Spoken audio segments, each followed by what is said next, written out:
a proper context to this reflection, ang pandemya. Second, the calming of the storm. And this is drawn from Pope Francis. If you remember, he gave a meditation during his Urbi et Orbi message.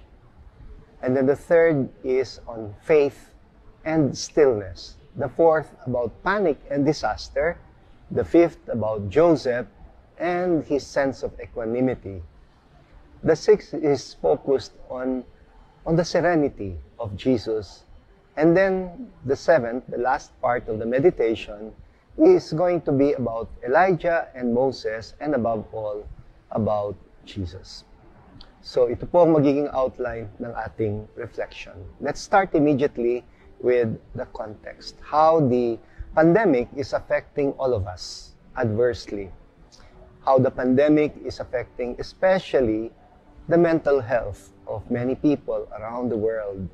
Ang sabi nila, the most common issues daw among mental health issues has to do usually with anxieties and panic attacks leading to depression. Anxieties.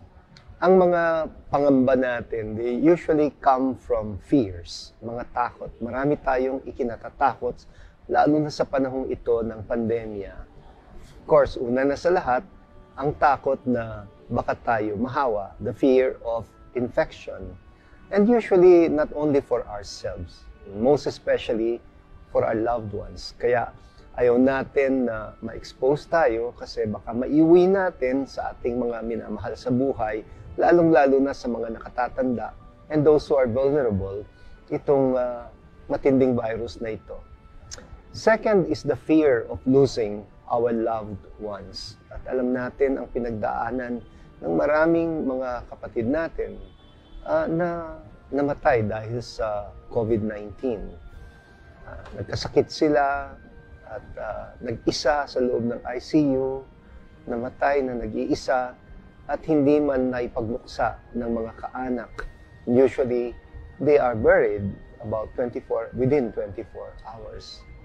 Kung merong isang bagay na masaklap para sa Pilipino, ay yung mamatayan ka o mawalan ng mahal sa buhay at hindi kayo makakapagluksa bilang pamilya. The third, of course, is about economic fear. No? The fear of losing jobs, losing livelihood, or losing business or going bankrupt.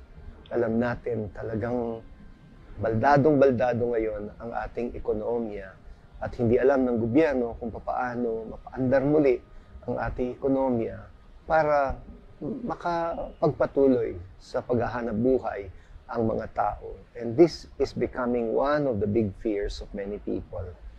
And the fourth is our spiritual fear. The fear of being in a state of sin. Maraming nagsasabi sa akin, ang tagal ko na hindi nakakapangumpisal. Kung makamatayan ko na nasa state of sin ako. O yung ibang sabi nila, parati na lang pong spiritual communion. Hindi ko na natatanggap physically ang komunyon, ang Eucharistia. And for some people, especially the elderly and the vulnerable, parang napakalaking deprivation nang hindi nila matanggap ang Eucharistia sa panahong ito ng pandemya. Let me now move to the second part about the calming of the storm.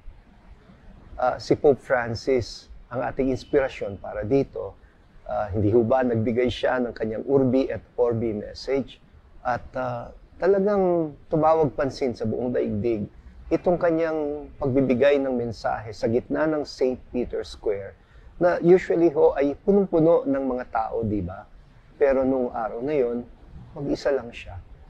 Mag-isa lang siya in a dark and dreary St. Peter's Square. At parang ang dating ng kanyang meditation, it was really, really a lament. Ramdam nating lahat. At dalawang biblical passages ang inspirasyon ng Urbi et Orbi message na yon ni Pope Francis. And I would like to propose them also to you. Mark chapter 4, verses 35 and following, and Mark chapter 6, verses 45 and following. well, they are both really about the calming of the storm. Pero magkaiba ang presentation ng dalawa. Let me start immediately with Mark chapter 6. Let's start reading from verse 47. Ang sabi ni Mark, "When it was evening, the boat was far out on the sea, and he was alone on the shore. Then he saw that they were tossed about while rowing, for the wind was against them. About the fourth watch of the night, he came toward them walking on the sea. He meant to pass them by. But when they saw him walking on the sea, they thought it was a ghost, and they cried out. They had all seen him and were terrified, but at once he spoke with them. 'Take courage, it is I. Do not be afraid.' He got into the boat with them, and the wind died down. They were completely astounded." Let me just point out a few things. No? Ito yung mga notes ko tungkol dito sa pagbasang ito. First of all, we are told that he was alone on the shore. Ibig sabihin, nagpaiwan talaga siya. At pag nagpapaiwan si Jesus, he wants to go into solitude. And solitude for Jesus almost always means to go into prayer. But at that particular time, he was by the shore. At mula doon sa dalampasigan, ay tanaw na tanaw niya ang dating, no? Ang pinagdaraanan ng kanyang mga alagad na nakasakay sa bangka. Nagkataon, binagyo sila. He saw their situation, even from afar. And, gusto ko ring idagdag dito, nung nagpakita si Jesus, lumalakad sa tubig, they thought they were seeing a ghost. Nadagdagan pa ang takot nila. Matindi na nga yung takot nila dun sa bagyo, ay biglang nakakita pa sila ng akala nila ay multo sa gitna ng dagat. At si Jesus daw, hindi lang lumalakad. Ang sabi pa ni St. Mark, he meant to pass them by. Ako, I read this and I laugh when I read this kasi parang may humor si St. Mark eh. Kasi kung tatagalugin mo, lumakad si Jesus sa tubig at lalampasan sana sila. Lalampasan sana sila. Can you imagine Jesus naglalakad sa tubig tapos may sabihin, "Hi guys." Ganun ba? Kaya grabe yung shock nila. No? He meant to pass them by. And of course, nung nag-react na sila at nagpanic, it is then that Jesus shouted and said, "Take courage, it is I." Ako ito, wag matakot. Yun na para sa akin ang equivalent ng be still and know that I am God. Kasi yung it is I ay parang kapareho din ng I am. At sa mga gospel writers, pag naririnig ang I am, of course, ang equivalent nito is the name of God. Because for the Jewish people, I am is the name of God, Yahweh. I am who am. Be still and know that I am God. Yun, ang equivalent ng take courage, it is I. And panghuling note, he gets into the boat with them. And when he is with them, well, biglang magkakaroon o magkakalma ang bagyo. The calming happens when he is with them. Second passage, Mark chapter 4, verses 35 to 41. Let us read it first. From verse 36. Leaving the crowd, they took him with them in the boat, just as he was. And the other boats were with him. A violent storm came up, and waves were breaking over the boat so that it was already filling up. Jesus was in the stern, asleep on a cushion. They woke him and said to him, "Teacher, do you not care that we are perishing?" He woke up, rebuked the wind, and said to the sea, "Quiet, be still." The wind ceased, and there was great calm.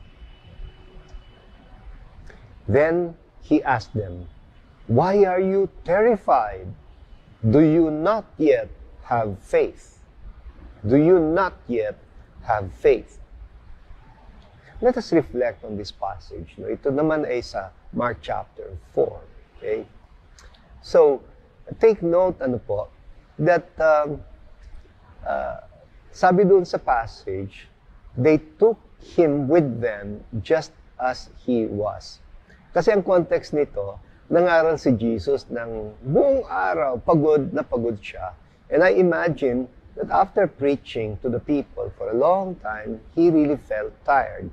And sinabihan niya yung mga alagad, pakihanda na yung bangka para tayo ay magbiyahe na. Pero habang inihahanda yung bangka, nakatulog siya sa banig.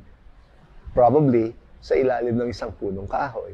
Kaya nung handa na yung bangka at tawagin na siya, ay nakita nilang mahimbing na yung tulog niya. And they did not have the heart to wake him up. So, napaka-considerate nila. Imbes na gisingin pa siya, dahan-dahan, binuhat siya. They took him with them just as he was. Kailangan mag-fast forward ka para malaman mo kung anong ibig sabihin ni Saint Mark nung just as he was. He was asleep on a cushion. Take note, hindi pala ito banig, kundi kutsyon. No? He was asleep on a cushion. And imbes na gisingin siya, ay binuhat siya at isinakay sa bangka na natutulog. He remained calm and asleep.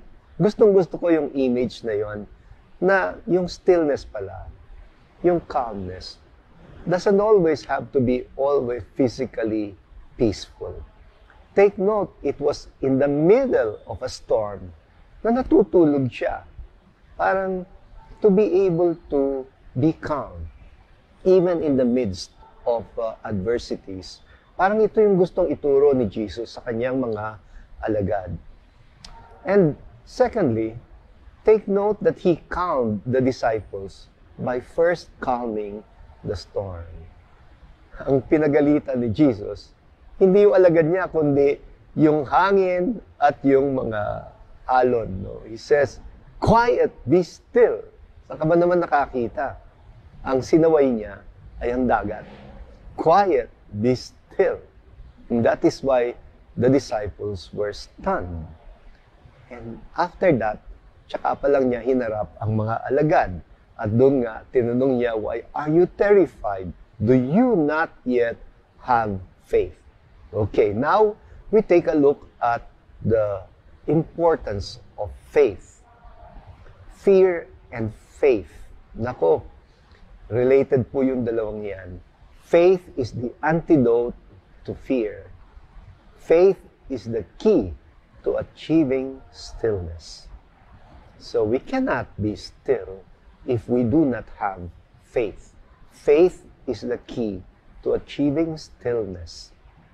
And so we move to the third part, which is about faith and stillness.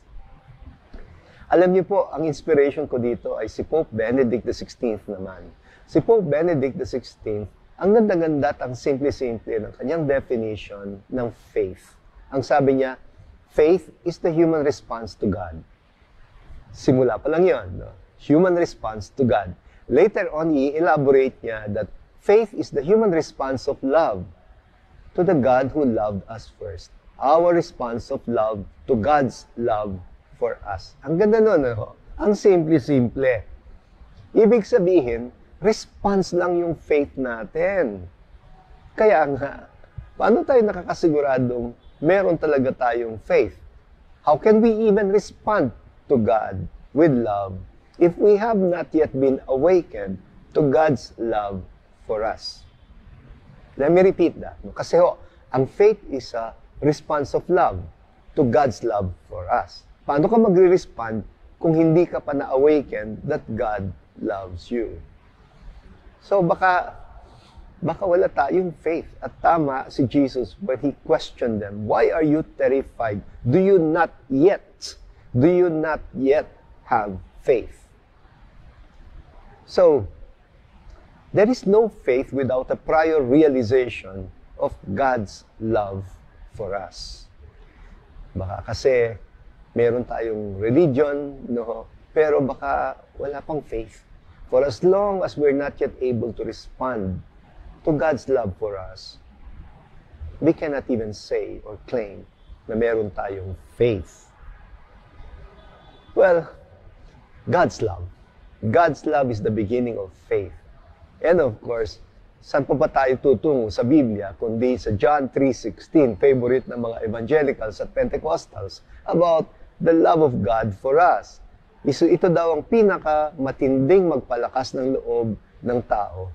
John 3:16, For God so loved the world, He gave us His only Son, so that all who believe might not perish, but might have eternal life. Sayang, kapag kinukwot ito ng mga evangelicals, hanggang dun lang sila sa verse 16. Sana ituloy nila hanggang verse 17. Kasi ang sabi ng Panginoon sa verse 17, God did not send His Son to the world to condemn the world, but to save it. Ang ganda nun. Ako, para sa akin, kulang yung verse 16 kapag hindi mo dinugtong yung verse 17.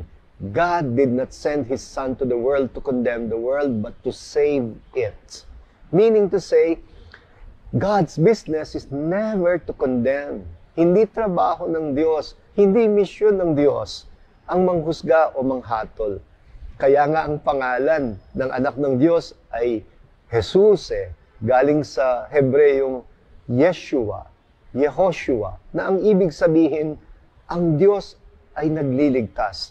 God saves. Jesus reveals a God who saves. Yun ho, ang pinaka-fundamental about the revelation of Christ about God. That God is a saving God. That hindi misyon kailanman ng Diyos ang manghatol. Ang misyon ng Diyos ay ang magligtas. Kaya ewan ko kung saan nanggagaling yung ating fear of condemnation. And I do believe that many times our anxieties, our fears, are coming from that. Na maybe masyado tayong takot sa Diyos. Natatakot tayo na baka hatulan niya tayo, baka kondenahin niya tayo. This is one of the most common reasons for fear or anxiety. When we think of disasters, for example, mayroong nagsasabi sa akin, Bishop, baka naman kaya tayo dumaranas ng pandemya, pinaparusahan tayo ng Diyos sa ating mga kasalanan. Very common yan. Madalas ko yung marinig sa maraming mga tao. Yung bang sasabihin nila na, palagay ko ho, kaya may pandemya. Galit ang Diyos sa atin. Galit ang Diyos sa ating mga kasalanan. Maraming tao nag-iisip ng ganyan. And of course, when you think that way, lalo kang magpapanik. Kasi, ibig sabihin, God is not on your side. If God is not on your side, if God is angry with you, or if God is about to punish you, parang, saan ka pa tatakbo? Sa Diyos lang naman tayo tumatakbo. It means we are doomed. Lalo ka nga magpapanik. Lalo ka nga, lalo kang guguluhin ng mga pangamba, anxieties, no? No. We don't believe in that. No. And for this, I would like to recommend to you Romans chapter 8. This is St. Paul's basic realization about God. Kung hanggang ngayon takot na takot pa rin kayo sa Diyos, kung hanggang ngayon ang Diyos para sa inyo ay Diyos pa rin nagpaparusa ng mga kasalanan at magbubulid o magtatapon sa inyo sa impyerno, tatandaan ninyo, ang Diyos na yan hindi totoo. Hindi yan ang Diyos na tinuro sa atin ng Panginoong Hesukristo. Now, let me quote St. Paul in Romans chapter 8. Ang sabi ni St. Paul, if God is for us, who can be against us? How could you even believe that God is against you? Ang mission niya nga, iligtas ka niya. Who can separate us from the love of God? How can you believe that God will just abandon us and separate Himself from us? Ang mission nga ni God, to be with us. Kaya ang pangalan niya, Emmanuel, God with us. Tinagalog ho yung linyang yon ni St. Paul sa Romans chapter 8. Sino aniya ang makapaghihiwalay sa atin sa pag-ibig ng Diyos? O, napakanta kayo, di ba? Kasi alam na alam nyo lahat ang kantang yan. Sino ang makapaghihiwalay sa atin sa pag-ibig ng Diyos? And you remember, doon sa ating kinakanta, na ito'y nakabatay sa Romans chapter 8, no? Parang nilista ni St. Paul ang lahat ng mga pangamba na baka tayo mahiwalay sa Diyos. Ang sabi niya, paghihirap ba? Kapighatian ba? Pag-uusig? O gutom? O tabak? Ano ang sagot ni St. Paul? Ang sabi niya, kahit na kamatayan, walang makapaghihiwalay sa atin sa pag-ibig ng Diyos dahil kay Kristo Jesus na ating Panginoon. Wala. Take note, wala. Alam niyo ho, the first time na ma-realize ko to, na-shock talaga ako eh. Kasi sabi ko, Sus Mariosep, kung walang makapaghihiwalay sa atin sa pag-ibig ng Diyos, ibig sabihin, sinong magtatapon sa atin sa impyerno? Kasi, yung pagkatapon sa impyerno ay pagkakahiwalay sa Diyos. Yun ang ibig sabihin ng impyerno, to be separated from the love of God. Pero ngayon, si St. Paul parang tinatanong niya, ba't ka natatakot sa Diyos? Anong kinatatakot mo? Kinatatakot mo ba na itatapon ka ng Diyos sa impyerno? Bakit? Ang sabi niya, sino mang magtatapon sa iyo sa impyerno? Ang sagot niya, wala. Pero meron. Wala magtatapon sa iyo sa impyerno kundi sarili mo. Kung kusa kang lalayo sa Diyos, kung tatalikuran mo ang Diyos, kung ihihiwalay mo ang sarili mo sa Diyos, ginagawa mong impyerno ang buhay mo. At kapag tayo nahulog sa impyerno, akala niyo ba masaya ang Diyos? Malungkot siya. Ang Diyos ang unang malulungkot kapag ginawa nating impyerno ang buhay natin. Dahil misyon nga niya, iligtas niya tayo. Hindi niya kagustuhan ang tayo ay magdusa sa impyerno. Pero, ito yung good news ko sa inyo. Piliin mo man ang impyerno, hindi ka pa rin iiwan ng Diyos. At yun ang mensahe ng krus ni Kristo. Dahil ang pagyakap ni Kristo sa kanyang krus ay pagbaba niya sa impyerno. Mahulog ka man sa impyerno, bababa siya sa impyerno. Hindi ba yun ang sinasabi natin sa credo, sa ating pananampalatayang ipinahahayag? At nanaog siya sa impyerno. He descended into hell. He descended into hell. Tingnan mo si Kristo sa krus. Mukha bang langit yan? Impyerno yan. Langit ba yung i-reject ka? Langit ba yung ipako ka sa krus? Wala ka namang ginagawang masama? Impyerno yan. Pero niyakap niya ang ating impyerno. Niyakap niya ang impyerno. Bumaba siya sa impyerno. Bakit?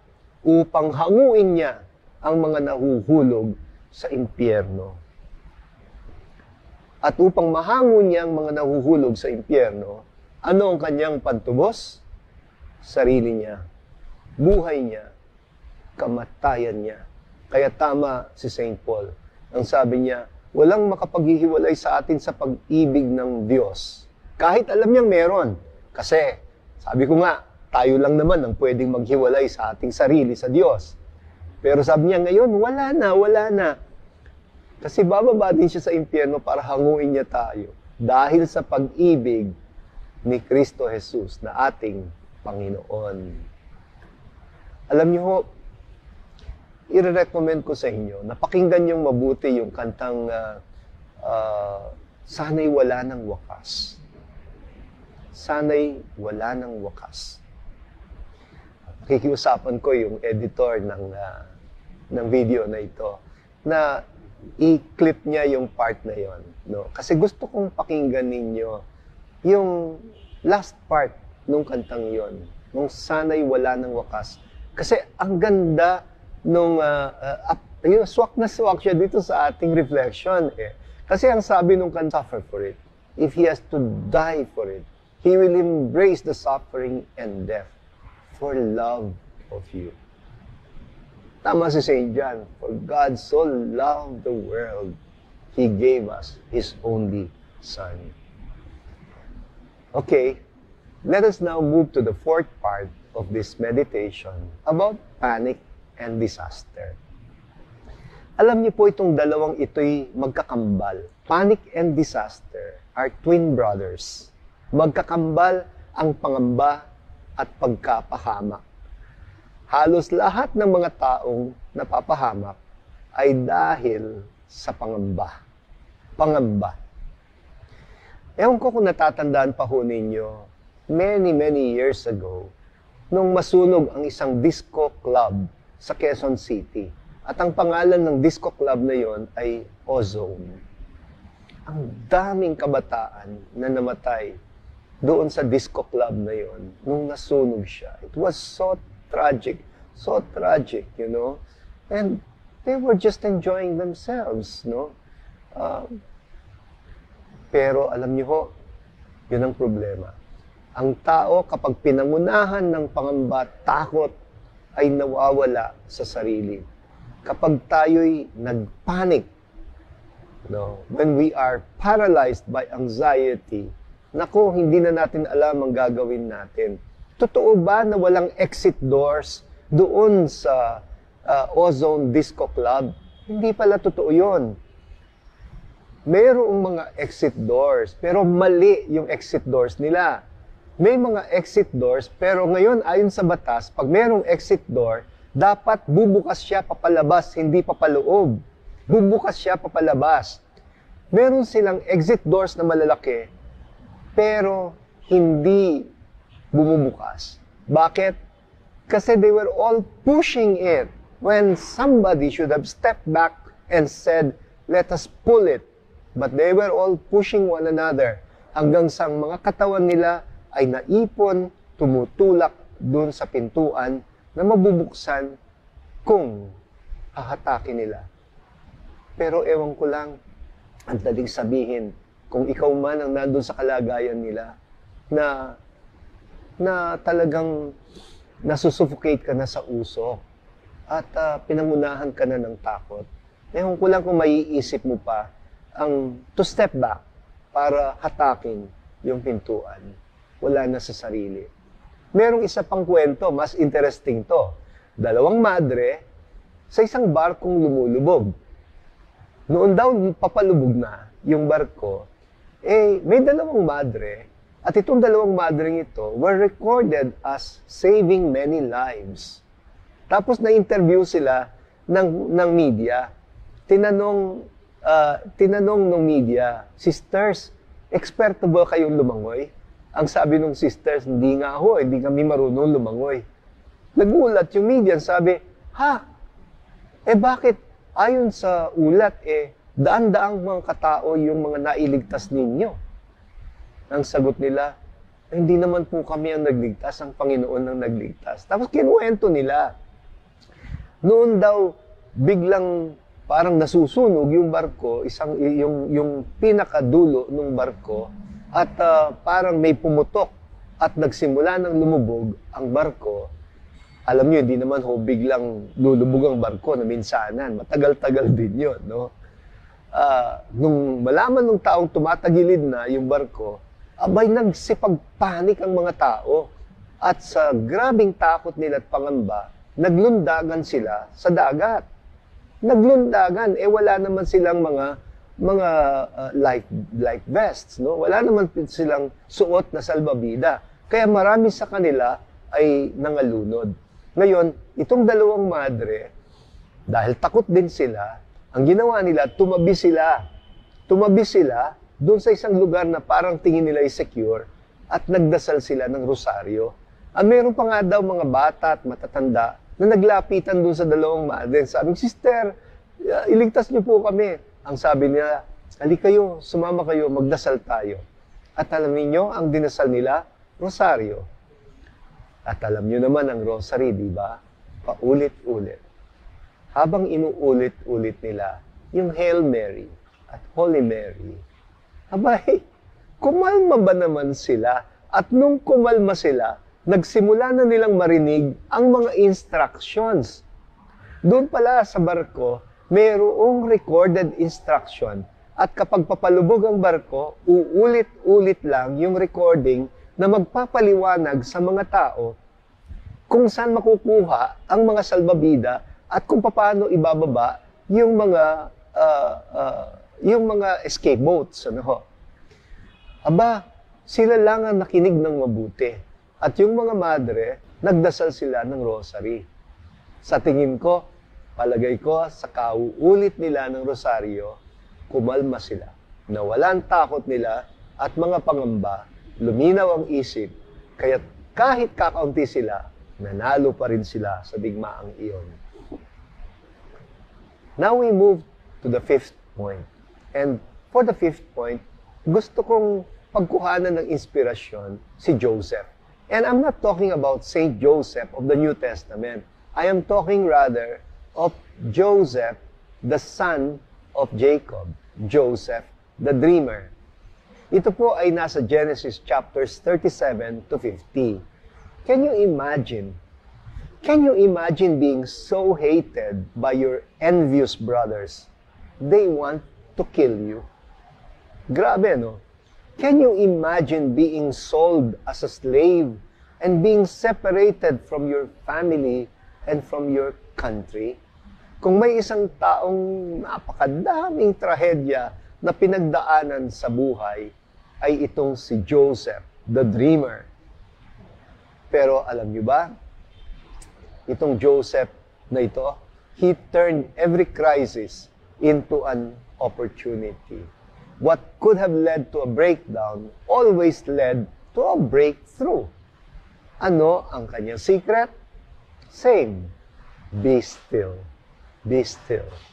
He did not allow himself to be overcome by self-pity, to be overcome by hatred, or by the desire for revenge.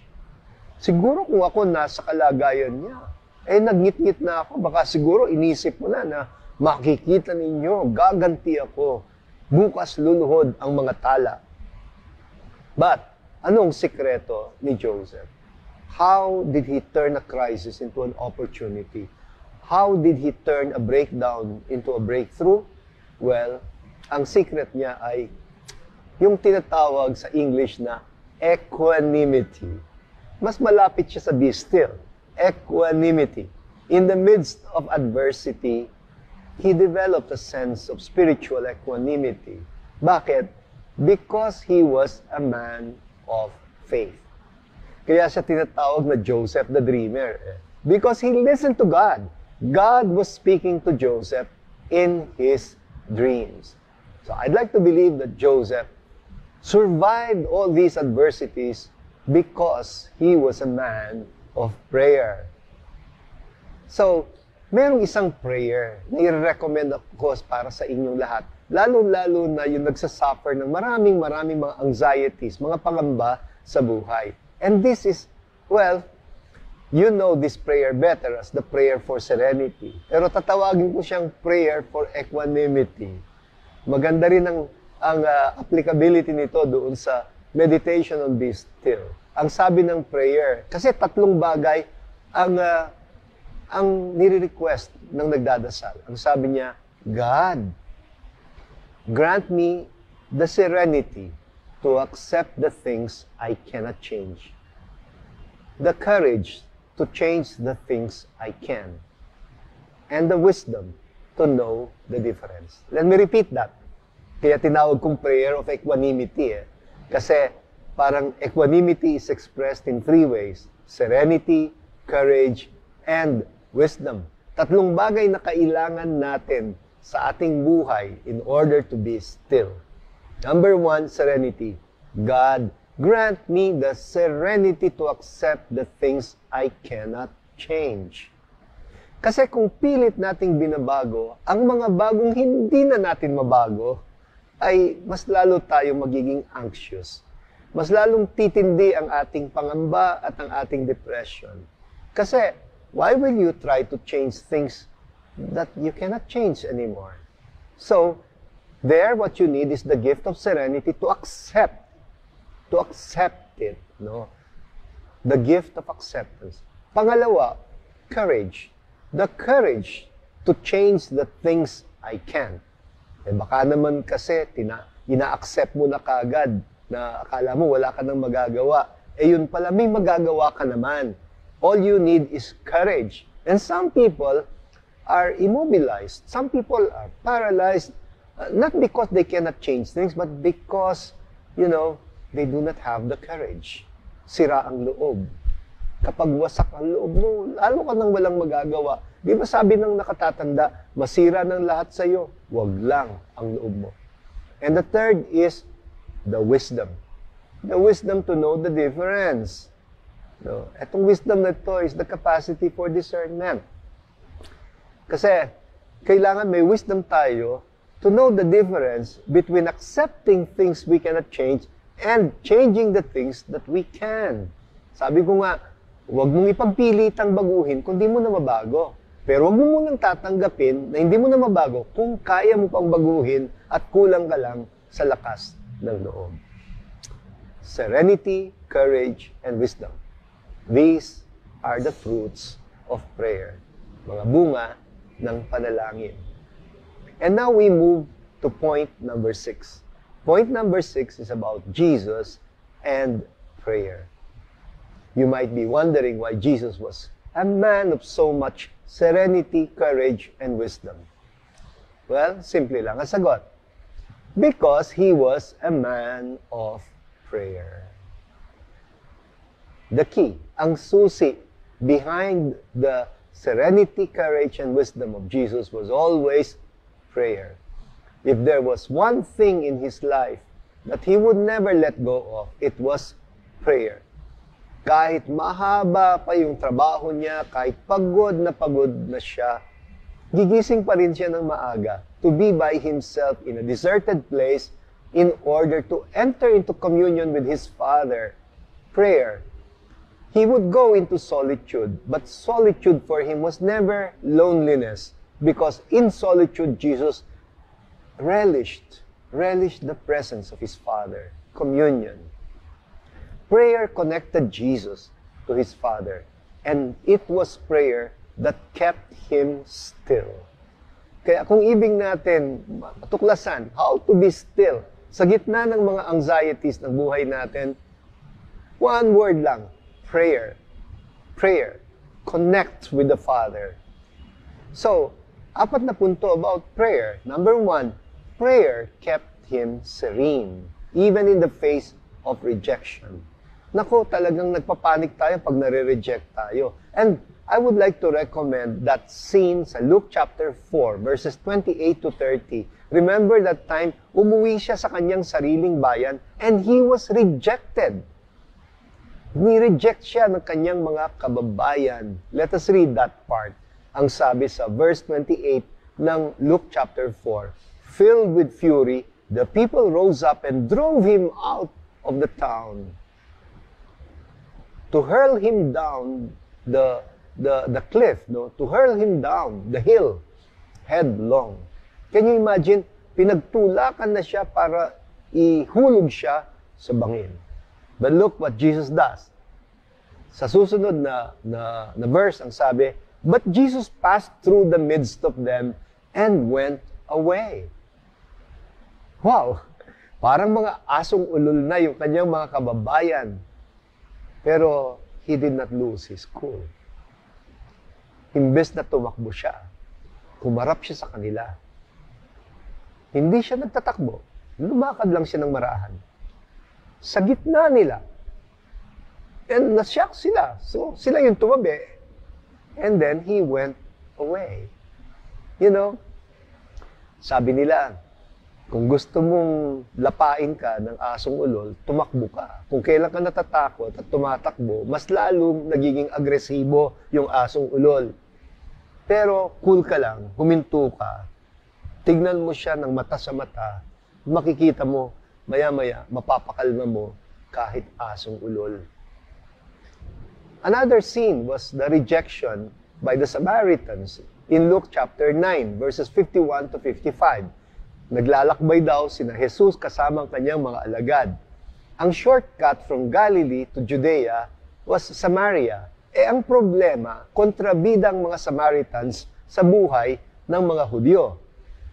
Kaya, anong ginawa nila? Binlock yung kalsada. Ayaw silang padaanin. Nako, galit na galit itong itong dalawang anak ni Zebedeo, no? Kung Jesus called sons of thunder, mga anak ng kulog, palagay ko tinawag silang mga anak ng kulog dahil sa passage na ito. Kasi ayon dito sa Luke chapter 9, galit na galit itong magkapatid. At alam niyo kung anong iminumungkahi kay Jesus? Ang sabi nila, Panginoon, gusto niyo ba pugnawin na natin yung mga Samaritanong yan? Ang dadamot nila. Baka gusto ninyo, magpaulan tayo ng asupre. Let us rain down fire on these people. Porque lang ayaw silang padaanin, no? Anong reaction ni Jesus? Umayon ba siya sa kanila? Hindi. Ang sabi ni Jesus, cool lang kayo, ha? Huwag kayong hot-headed, kayong magkapatid. Ang sabi niya, ayaw tayong padaanin. Di huwag. Maghanap tayo ng ibang kalsada. And Jesus looked for another way. Ganun lang. Bakit? Ba't kailangan mo makipag-git-gitan? No? That's how you lose your cool, you know? Kaya talaga napaka-cool ni Jesus. When His disciples are rejected in their mission, ito yung kanyang instruction. In Matthew chapter 10, verse 14, shake the dust from your feet. Nagmi-mission ka, ayaw sa'yo, nire-reject ka, di huwag. Pagpagin ang alikabok. At sa tingin ko, figurative yung alikabok dito. Huwag mong hayaang kumapit sa'yo ang alikabok ng hinanakit. Huwag mong hayaang kumapit sa'yo ang alikabok ng galit at sama ng loob. Kasi lalasunin lang ang disposition mo. Pagpagin mo yan, baby. Pagpagin mo. Hindi yan makatutulong sa'yo. And secondly, prayer gave Jesus authority over the evil spirits. Prayer gave Jesus the authority over the evil spirits. And take note, He was never intimidated by them. Makikita mo yan sa tatlong kwento. First, yung kwento sa temptation of Jesus in the desert. He was fasting and praying in the desert. Pilit siyang nililito ni Satanas. Nalito ba siya? Hindi. 3 beses, he held his ground. The second passage is about the possessed man in Capernaum. Nagwawalang parang asong ulol. Tumakbo ba si Jesus? Hindi. He kept his cool, hinarap niya yung tao at sinaway niya yung masamang espiritu. Pangatlong passage, Mark chapter 5, the story of the Gerasene demoniac. Mas matindi to. Napaka-agresibo. Napaka-agresibo nung mga evil spirits na nagpossess sa isang tao. Pwede palang mangyari na isang tao na pupossess hindi lang ng isang masamang espiritu, kundi ng isang pulutong ng maraming masamang espiritu. Kaya nung sinabi ni Jesus, what is your name?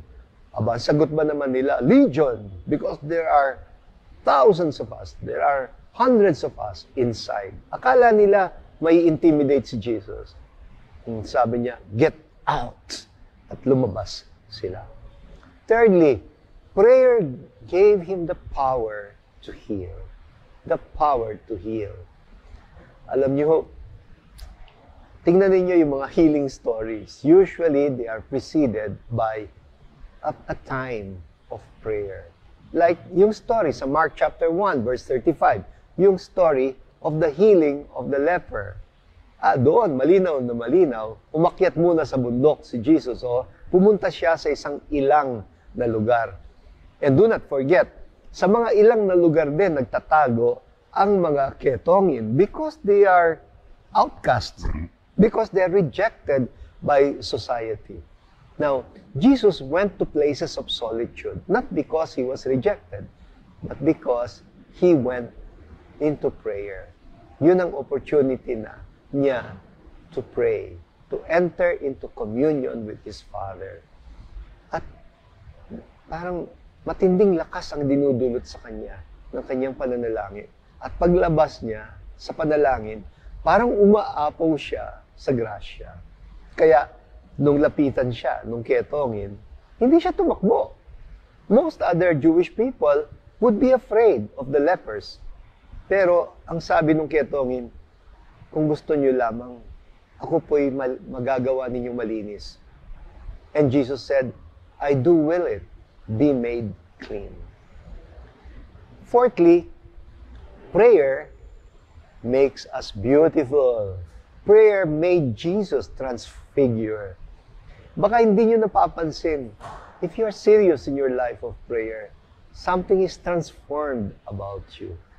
Nako, ang pinakamalakas magpaganda sa tao, hindi naman po makeup at hindi plastic surgery. Nako, hindi mo kailangan ng glutathione, no? Kung ano-anong kailangan ikuskus sa mukha ninyo para gumanda. Ang pinakamalakas magpaganda ay panalangin. And so, if you read the story of the transfiguration of Jesus, in the version of St. Luke chapter 9, verses 28 to 29, ang sabi doon, He went up the mountain to pray. Very explicit. He went up the mountain to pray. And it was while he was praying that his face changed in appearance. Nagbagong anyo siya. He was transfigured. Ako sa tingin ko, matagal nang pinagmamasdan ng mga alagad si Jesus. At alam nila that something changes about him whenever he prayed. Para bang yun nangyayari din kay Moses? Kasi sa Old Testament, we're told na sa tuwing aakyat ng bundok si Moses at pagbaba niya, after praying, kumikislap ang mukha niya. They felt the presence of God in him. Ganyan din ho sa inyo. Ganyan sa ating lahat. And you know that you're no longer praying kapag hindi ka na makafocus sa buhay mo. Kapag pumapangit ang ugali natin. Kapag para na tayong wala sa sarili natin. Lastly, prayer kept Jesus focused sa kanyang mission. And my passage for this is Mark chapter 1, verses 37 to 38. Kasi after a whole day of preaching and healing and exorcising, sumikat si Jesus. Aba, in demand siya. And pagkatapos ng maghapon, he went into solitude in a deserted place in order to pray. Ibig sabihin, lumayo siya ng kusa. Kaya pinaghahanap siya ng mga alagad. At nung mahanap siya sa bundok na nagdadasal, nag-iisa, ang sabi ni Peter sa kanya, saan ka nagpunta? Dito ka lang pala. Everyone is looking for you. Yan, I think ang ibig sabihin ni Peter, huwag kang lalayo, in demand ka, popular ka na, viral ka na, huwag kang lumayo, in demand ka. Pero anong sabi ni Jesus sa kanila? Sabi niya, let's go. It's time to go. He did not rest on his laurels. Ang sabi niya, let us go to other towns and villages, because it is for this purpose that I have come. Ibig sabihin, yung kanyang layunin sa buhay ay hindi lumalabo. Nananatiling malinaw dahil sa kanyang pananalangin. Let me now wrap up. Itong last point natin, point number 7, is about Elijah, Moses, and their relationship with Jesus. And how these figures, these biblical figures, found stillness in prayer. And I have, in a way, mentioned about Moses already, but I'll go back to that. First, si Elijah. I would recommend to you the first book of Kings, chapter 19, verses 11 to 13. Ang ganda ho ng kwentong ito. Kasi lahat daw ng mga propeta ng Israel ay pinapaslang. They were massacred by Queen Jezebel, the wife of King Ahab. Kasi bumaliktad ng relihiyon itong reyna at itinatwa niya ang kanyang pananampalatayang Hudyo, pananampalataya kay Yahweh. Kaya pinapaslang ang lahat ng propeta at wala nang natitirang propeta kundi si Elijah. Siya na lamang. At tinutugis siya. He was being pursued by the king and the queen. No? At alam ni Elijah, one of these days ay mahuhuli din siya, maaaresto din siya, at papatayin din siya. Kaya, pagod na siya. Depressed na siya. Ang ginawa niya, pumunta siya sa disyerto para mamatay. He had a death wish. Natulog siya. Ang sabi niya, Panginoon, gusto ko na pong mamatay. Parang awa na ninyo. Huwag niyo na po akong gisingin. Alam niyo ho, maraming taong ganyan ang pinagdaraanan. Kapag nadidepress sila, parang ayaw nang gumising. Parang wala nang saysay, wala nang kahulugan, wala nang direksyon ang buhay para sa kanila. Ganyan-ganyan si Prophet Elijah. He was so depressed. But what did the angel of the Lord do? Well, the Lord sent an angel to him. Ginigising siya. Sabi, hoy, gising, gising. Tapos, paggising niya, pinakakain siya. Ang sabing, kumain ka, magpalakas ka, malayo pang lakbayin. At pinagtutulak siya na magpatuloy sa kanyang paglalakbay patungo sa bundok ng Horeb. Ang sabi niya, dadaan ang Panginoon. Kailangan makaabot ka dun sa kuweba, dadaan ang Panginoon. So, dumating siya dun sa kuweba. Hinintay niyang dumaan ang Panginoon. Ang sabi ng passage, first there was a strong wind. But, ang sabi niya, the Lord was not in the wind. Second, there was an earthquake. But the Lord was not in the earthquake. Third, there was a fire. But the Lord was not in the fire. Lahat naman tayo mahilig maghanap ng Diyos. Hinahanap natin ng Diyos sa mga spectacular, sa mga dramatic, sa mga, kaya kailangan, hindi nyo ba napapansin? Halos sa lahat ng pelikula, kapag papasok na kuno ang Diyos, kailangan pa nila ng yung mga ilaw, kailangan pa nila ng something spectacular. But the story of the prophet Elijah in 1 Kings 19 tells us, finally, fourthly, suddenly, there was a silent breeze. Stillness. A silent breeze.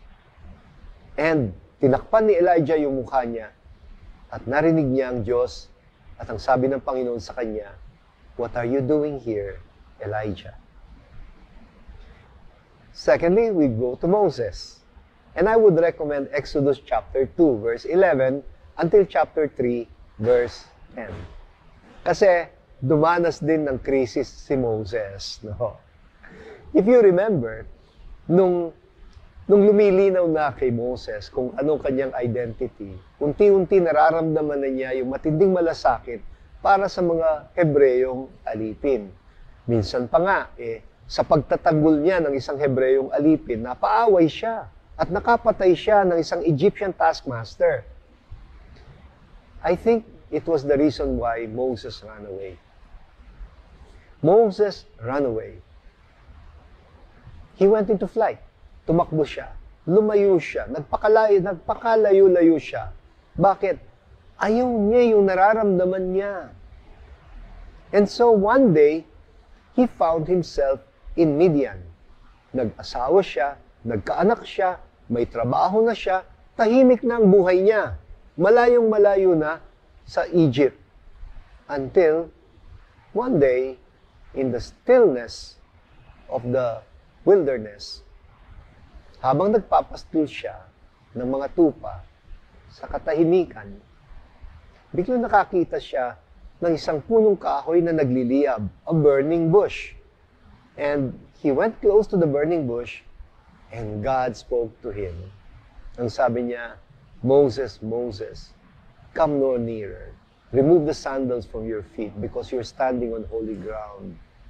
Tapos ang sabi niya, nasasaktan ka ba, Moses? Pag nakikita mo ang bayang alipin, ako din nasasaktan. I have seen the affliction of my people. I have heard their cry. I know well that they're suffering. Therefore, I have come down to rescue them. Ayun. Then, that becomes a revelation to Moses na yung palang sakit na nararamdaman niya sa kanyang puso ay siya ring sakit na nararamdaman ng Diyos para sa kanyang bayang inaalipin. And finally, the image of Jesus in the Garden of Gethsemane. And I recommend Mark chapter 14, verses 32 to 37. You remember, noong mga huling sandali sa buhay ni Jesus, pagkatapos ng kanilang Last Supper, nagdasal si Jesus sa Garden of Gethsemane in the Mount of Olives. At doon talagang lumabas yung pagiging tunay na tao ni Jesus. Natakot siya. Minsan nakala natin Superman si Jesus eh. Minsan nakala natin hindi siya nakaramdam ng takot. Hindi po totoo yun. Taong-tao siya. Nung nandoon na siya, malapit, alam niya ang papalapit na yung pag-aaresto sa kanya. Alam niya kung anong gagawin sa kanya. Sinagilahan siya ng takot. At he had to confront his fear. He was beset by anxieties. Biglang napuno siya ng mga pangamba at pagkatakot. And he started to agonize in the Garden of Gethsemane. Nagdasal siya. At ganito ang sabi niya sa kanyang ama. Ama ko, parang awa mo na. Kung pwede lang ho. Ang sabi niya, let this cup pass away from me. Pwede po ba? Parang gusto nang umatras. Natutokso siya na umatras. Ang sabi niya, pwede bang hindi ko na inumin ang kopa ng pagdurusan ito na naghihintay sa akin? But, after a while, he settled down. And I think it was when he became still that Jesus could say, not my will, but your will be done. Hindi ang loob ko, kundi ang loob mo, Ama, ang masunod. And so now, let me conclude. So, you see, ang summary lang po ng ating reflection ay prayer nurtures faith. Prayer nurtures faith. Nurtures faith and enables us to conquer our fears. Napaka-importanting marinig ito sa panahong ito ng pandemya na sinasagilahan din tayo ng maraming takot.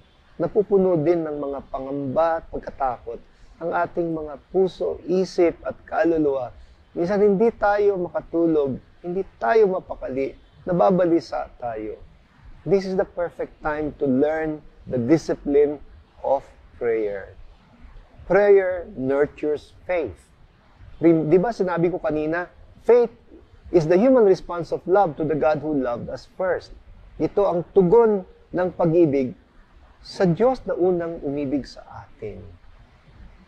So if you are a believer, if you have faith, then you know God cares. Hindi tayo pababayaan ng Diyos. Di ba sabi ng Psalm 91, you shall not fear the terror of the night, nor the arrow that flies by day, nor the pestilence that roams in darkness, nor the devastating plague at noon. Wala kang dapat ikatakot. Because the Lord is like an eagle, and He will raise you on His wings. He will raise you up and bear you on the breath of dawn, make you to shine like the sun, and hold you in the palm of His hands. Ang recommendation ko po sa inyo, kapag parang masyado tayong nababagabag ng mga takot at pangamba, of course, pinaka-recommendable is the traditional rosary. Pray the rosary. Pero wag niyo hong mamadaliin. I recommend that you pray the rosary slowly, rhythmically. At ito yung, ginagawa ko ito, that's why I'm recommending it to you. No? Yung breathing exercise, kasabay ng pagdadasal ng rosaryo. And how do you do this? Kapag nagdasal kayo ng Hail Mary, you breathe in. Kapag nagdasal kayo ng Holy Mary, you breathe out. Sa kauulit ng Hail Mary papalabas. Hail Mary, full of grace, the Lord is with you. Blessed are you among women, and blessed is the fruit of your womb, Jesus. And then, Holy Mary, Mother of God, pray for us sinners. Huwag kang hihinga, basta dire-diretso, papasok, no? Papalabas, papasok. No? Breathe in, Hail Mary, breathe out, Holy Mary. Makikita ninyo, sa kauulit, kumakalma. You will find yourselves settling down. You will be still. And finally, my last recommendation. At makikita niyo naman ho ito sa inyong screen. Ano po? I would invite you to pray with me. To pray with me. Ang tawag po dito ay the diminishing mantra prayer. Di po ba nagsimula tayo kanina by quoting Psalm 46, "Be still and know that I am God." Tapos unti-unti, babawasan po natin siya. We will repeat each line 2 times. Tapos babawasan natin, at babawasan natin 2 times at each time. Please pray this mantra, diminishing mantra prayer with me.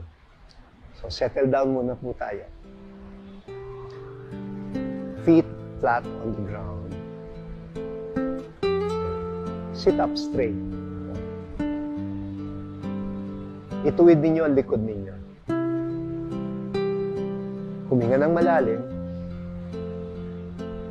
And then huminga papalabas. Ulitin ninyo.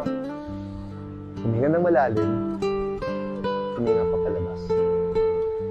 And now we pray the diminishing mantra prayer. Be still and know that I am God. Be still and know that I am God. Be still and know that I am. Be still and know that I am. Be still and know. Be still and know. Be still. Be still.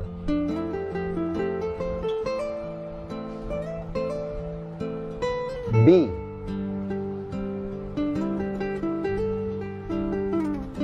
Be.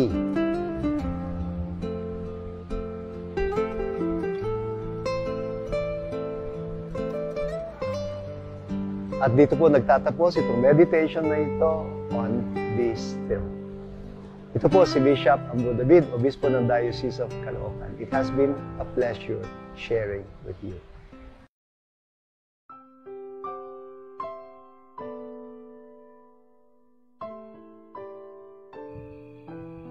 Nobena alang sinahan sa kanunayng panabang. Sa ngalan samahan, sa Anak, sa Espiritu Santo. Amen.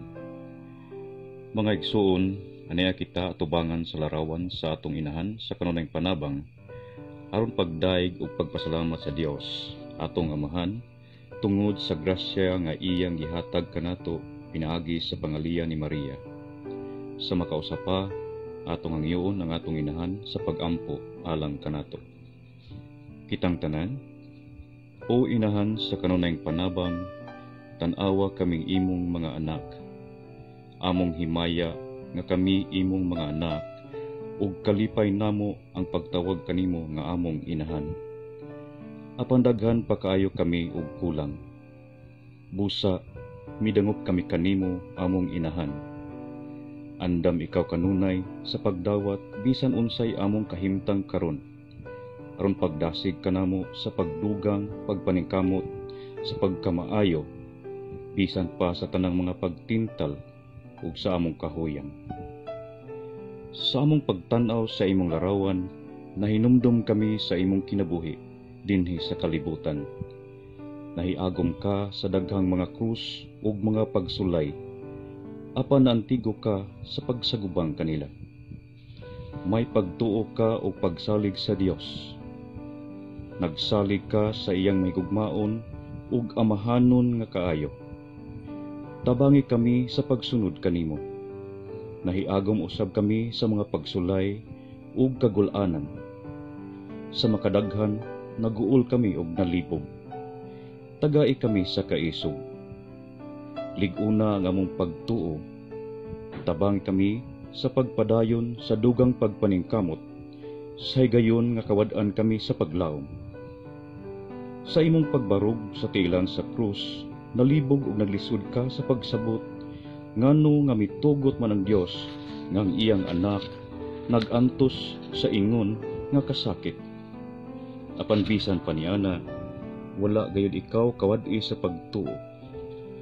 Tabangi kami nga makakat-on gikan sa imong panig-ingnan sa pagharong sa pagsulay, uban sa paglaom ug pagsalig sa Dios.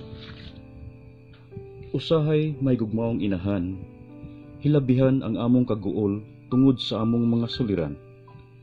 Mao nga nahikalimot na lamang kami sa Dios ug sa mga kinahanglanon sa uban. Buot kami nga mahisama kanimo, nahikalimot ka sa imong kaugalingon ug sa imong mga suliran diha sa pagkakita nimo sa uban nga nagkinahanglan. Tabangi kami sa paghinumdum nga ang mga kaguol ug kasakit sa uban usahay mas dako pa kaysa amoa. Busa Maria among inahan, bisan nagaampo kami kanimo alang sa mga lain-lain namong mga tuyo, among giapil silang tanan nga imong mga anak nga nanginahanglan. Ang mga masakiton ug himalatyon, ang mga gimingaw ug naguol, ang mga kabus ug mga linupigan, sa usa ka pulong ang tanan nga nagkinahanglan sa imong kanunay panabang. Amen.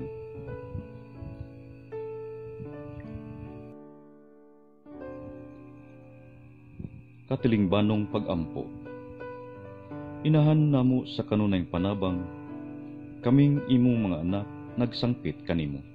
Inahan, tabangi kami kanunay. Aron sa kanunay imo kaming lamdagan. Inahan, tabangi kami kanunay. Aron madasig kami sa panahon sa mga kalisdanan. Inahan, tabangi kami kanunay.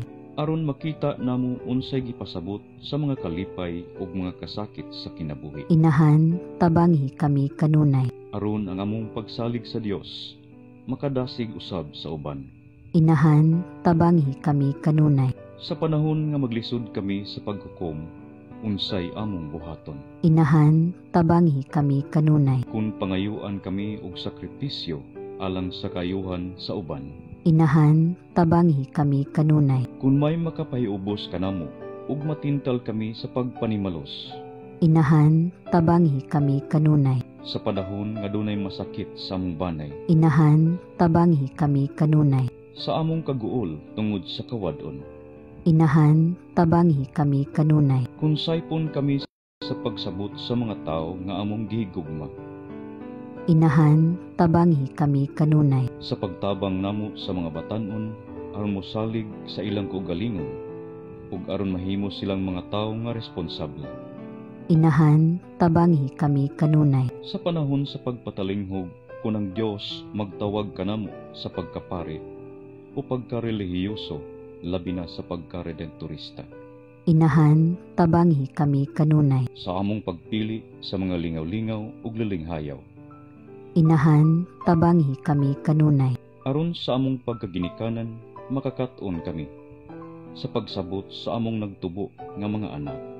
Inahan, tabangi kami kanunay. Aron ang mga magtutudlo madasig kanunay diha sa paggiya sa ilang mga tinun-an. Inahan, tabangi kami kanunay. Aron ang mga tinun-an magpakita og pagmahal kanila nga nagsakripisyo alang sa ilang edukasyon.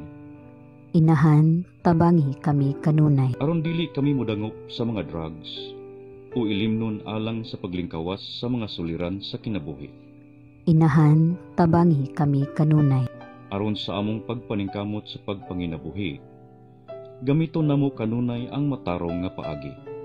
Inahan, tabangi kami kanunay. Aron dili kami maulipon sa kahakog alang sa gahom, bahandi ug dungog. Inahan, tabangi kami kanunay. Aron among ikapasigarbo kanunay ang maayong pagtuman sa among trabaho. Inahan, tabangi kami kanunay. Aron ang mga mamumuo tagaan sa husto nga suhol tungod sa husto nga buhat. Inahan, tabangi kami kanunay. Aron dili kami pinaagi sa pagtabang kunuhay sa uban o pinaagi sa mga ahensya sa pahulam, makadaot kanila pinaagi sa dili makiangayong interes o tubo. Inahan, tabangi kami kanunay. Aron dili kami magbabag sa katarong, pinaagi sa suborno o panumpa sa bakak.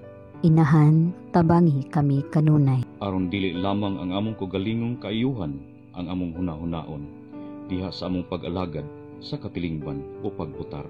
Inahan, tabangi kami kanunay. Aron hunahunaon namo kanunay ang katahom sa among yutang natawhan ug kaayo sa among lungsod. Inahan, tabangi kami kanunay. Aron buhaton namo kutob sa mahimo ang pagpatunhay sa hustisya ug kalinaw dinhi sa among nasod. Inahan, tabangi kami kanunay. Aron dili kami magpalabig kamapahitason hangtod sa paghunahuna nga makahimo na kami bisan walay Dios ni relihiyon. Inahan, tabangi kami kanunay. Kung ang among mga minahal tawgo na ngadto sa puloy-anan sa langitnong Amahan. Inahan, tabangi kami kanunay. Sa among pag-ampo ng among mga minahal nga nangamatay, makaambit unta sa hingpit nga kalinaw sa pagkabanhaw ni Kristo. Inahan, tabangi kami kanunay.